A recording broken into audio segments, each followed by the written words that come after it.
Hello everyone, welcome to a new video. Today I'm making a small tutorial on how to speedrun Jeff the Skinner. As you've all most likely seen, I made a bunch of videos on this game. I like this game a lot, it's pretty fun, and speedrunning this game is also really fun. And I've done a bunch of speedruns for this game. So I made a small list of things I should mention for speedrunning, like some tips or how, or rather what you should focus on, where you find the items that you need, yada yada. So before we even begin, always focus on the car ending. Do not do the door escape ending. That is like the longest, I mean there's only 2 endings in the game, but that's the longest ending in the game, excluding the friend rescue stuff. So now that we've got that out of the way, let's go into practice mode first.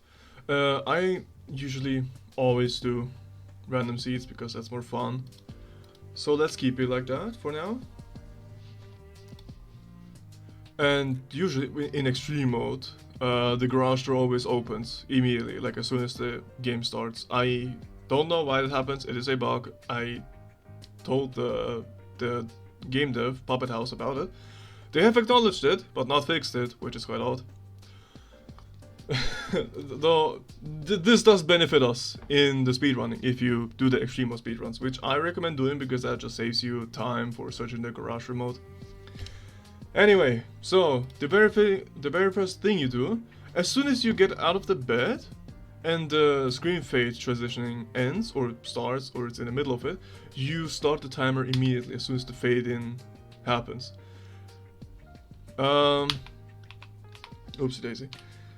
And after you've done that, what you do, since you always wake up in this room, what you do is turn around, look at the bed, and you can hide in it, obviously, to like hide from Jeff.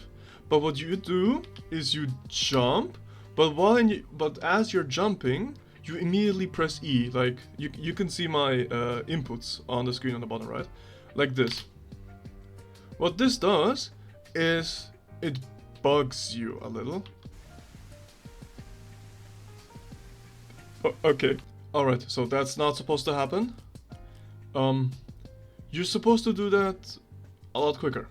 You shouldn't stay under the bed for too long, otherwise it glitches you through the entire house. You should jump out of the bed as soon as the animation finishes, like this. Exactly like that, and then it launches, and then it brings you straight to the staircase in the bottom area, in the bottom layer floor of the house. And this is great because usually there is a tire here. This time there isn't, but that's fine because if you go back up, there's usually a tire right here or here. So or something else I also want to mention. Always check this specific side of the cupboard, of the shelf cupboard, whatever the fuck you call it. Because the car ventilation or fan, not sure what it's exactly called, always spawns, not always, can spawn here. And if it spawns here, then that's really damn good. But for now we have the tire. The tire always spawns in one of these 3 locations. Either above this barrel, in this small corner outside of the staircase, or something just bugged on my right monitor, or in this drawer thingy. Oh yeah, since this is practice mode, the garage door is actually locked and we need to find the garage remote, which is here. Perfect. Okay, press try. Nice. You open it. You don't need to worry about the garage remote extreme mode. Just saying. This is just practice mode, so I can do this stress-free. There's 2 things I sometimes do. Either I just leave the tire here, or I immediately go for the glitch. But we'll talk about the glitch later. Firstly, when you enter the garage, there's a small hole here you can go into, and that small tunnel. You go through it and check if the gas can is here. If not, just leave immediately. You can also continue walking here because sometimes the car... Oh, it's a radiator fan. Okay. The car radiator fan can also spawn in here. So if you wanna risk it and alert Jeff, go for it, I guess. I wouldn't recommend it myself. But yeah, you know, the game is purely RNG based, so might as well go for it. Place the car radiator fan out right in front of the thingamajiggy, whatever the fuck you call it. And then you go outside. Oh, the car radiator fan can also spawn in right at this perch. I think that's called a perch. You go inside this shack and check if the gas can car fuel is here. It can spawn here or here if you really want to go that far down, which I wouldn't recommend. Here. After you've gotten one of them, you only need one tire, one gas car fuel, and one car radiator fan, or let me go all the way over here. One car radiator, which can also spawn in here. If it doesn't spawn here, then it's probably in here, in this corner, or I'm pretty sure it also spawns, oops, in here, like between one of these two. But if it's not in the kitchen area, then I wouldn't really recommend searching for it. But I'm gonna take it since it's here. And the car fuel can also spawn in here in the bathroom, which is also pretty nice, because it's all in the main floor, in the bottom floor, and you really only want to go into the bottom floor. So after you've gotten all the items, we're not gonna need this. We're only gonna use 3 items. After you've gotten all 3, the car fuel, the car radiator fan, or the car radiator, and the car tire, what you want to do is perform the glitch. The glitch is basically you take an item, and if you interact with something, if you want to put it in the car, you can also move your cursor around. You can move around while placing in it, which doesn't make much sense, but I'm not complaining. And if you do that, you can also, and when you do that, you can move to another item, like the car battery here, for example. You can move it here, and then... Wow, I just did the first... Wait, I just did the first shot in high frames. That never happened. Wow. Okay, that was pure RNG. Yeah, you don't even need the item to place it. You can just hold the item, hover over the other one, and then spam E. Spam the interact key. It's quite tricky and takes so much time, and honestly it just gives you fucking carpal tunnel or whatever the fuck it's called. So I wouldn't recommend that. So what Sleepy Mouse and I have decided to allow, we allowed this, a key rebinder for your mouse.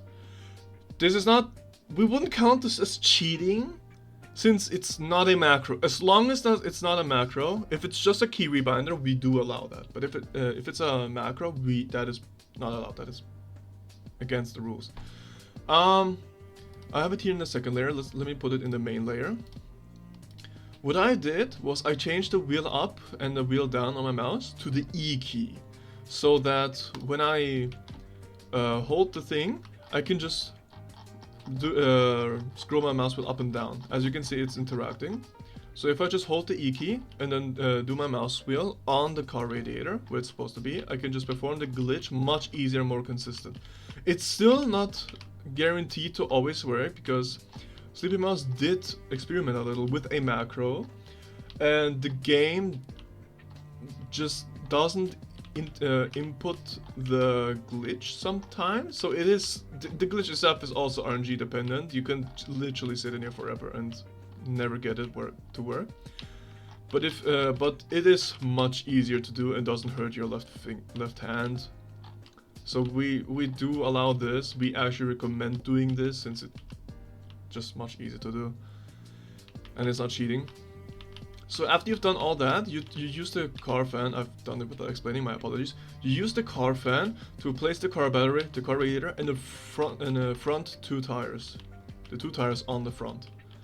After you've done that, you just place the car fan there, and then you grab the tire and place the steering wheel in with the tire.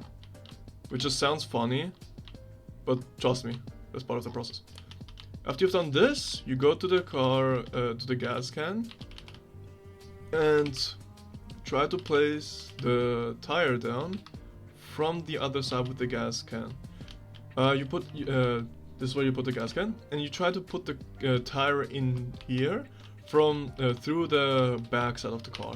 Let me put the tire away, because sometimes it just picks the tire up and that does fuck with the run if you perform the glitch and then immediately pick up the car tire. We don't want that to happen, because you need the gas can for another thing. Come on, come on. It is a little difficult to do. You have to be pretty precise because a small gap, very small tight gap. There we go. And now you see that I don't have the car fuel in my hand anymore, but you do actually still have it. It's just invisible for whatever reason.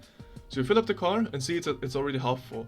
Then you pick up the tire and stuff the tire down the thingamajiggy. Now the car has fuel. You still have the tire in your hand, and you just put it in, and that's it. You're done. You're done.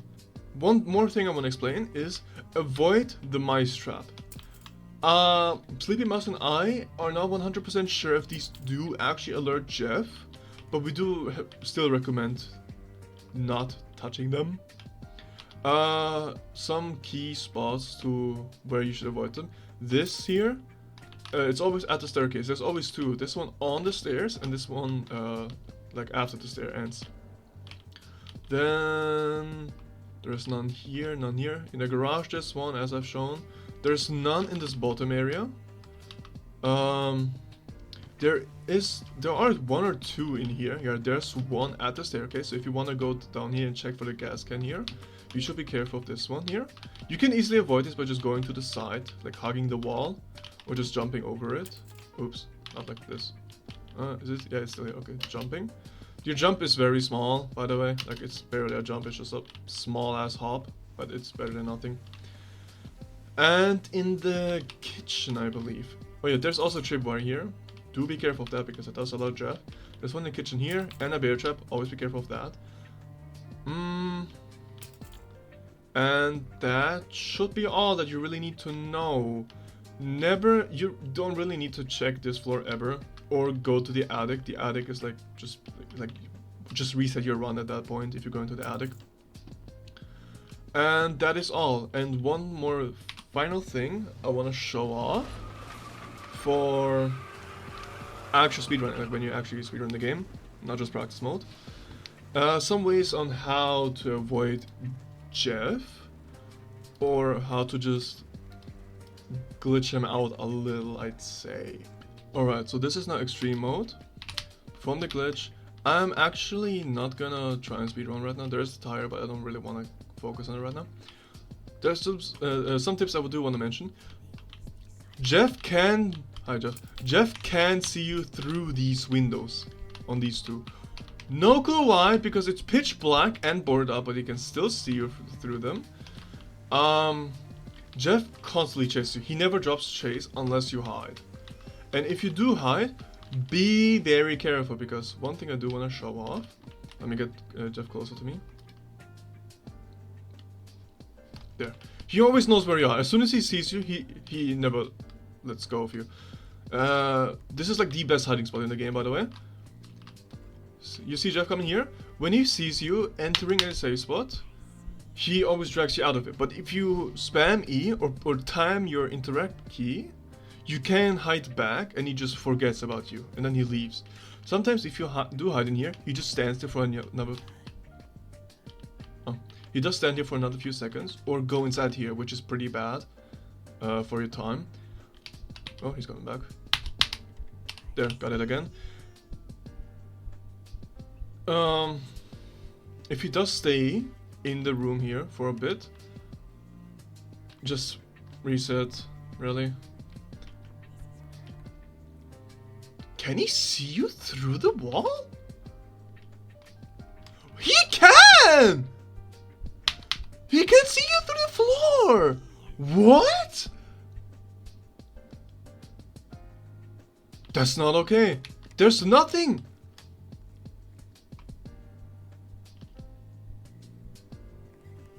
He's going out the door. He's outside now.